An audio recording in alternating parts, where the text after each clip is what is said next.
కరీంనగర్ ఏకలవ్య జయంతి వేడుకలు తొలి ఏకాదశి సందర్భంగా కరీంనగర్లో తెలంగాణ ఎరకల ప్రజా సమితి రాష్ట్ర అధ్యక్షుడు కెంసారపు తిరుపతి ఆధ్వర్యంలో జయంతి వేడుకలను ఘనంగా జరుపుకున్నారు. ఈ సందర్భంగా పండ్లు పంపిణీ చేశారు. అనంతరం పలువురు మాట్లాడుతూ ఏకలవ్య భక్తిని కొనియాడారు. రాష్ట్ర అధ్యక్షుడు కెంసారపు తిరుపతి మాట్లాడుతూ ఆర్థికంగా వెనుకబడిన ఎరకల కులస్తుల బలోపేతం కోసం కృషి చేయాలని కోరారు.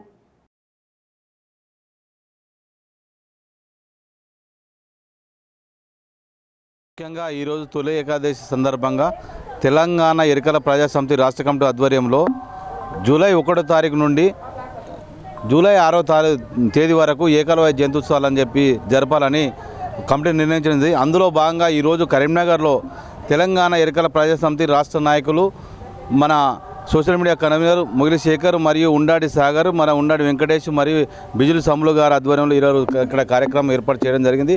ఈ కార్యక్రమం యొక్క ముఖ్య ఉద్దేశము తెలంగాణలో ఉన్న 6 లక్షల జనాభా నివసిస్తుంది. ఏకలవ్యుల కోసం గుర్తింపు లేదు. ఇప్పటికైనా తెలంగాణ రాష్ట్రంలో అధికారికంగా 33 జిల్లాల్లో ఏకలవ్య జయంతి ఉత్సవాలు జరపాలని మేము ప్రభుత్వాన్ని డిమాండ్ చేస్తున్నాం.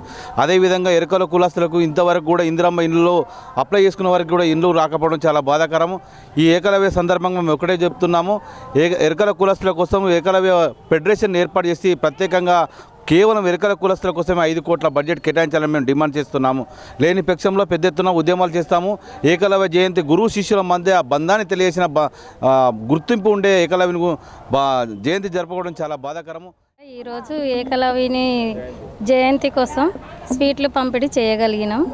అర్బన్ స్కూల్లో పంపడం జరిగింది. కేక్ కట్ చేసి పిల్లలకి బనానా పంచడం జరిగింది. మాకు అందరికీ ఆనందంగా ఉంది.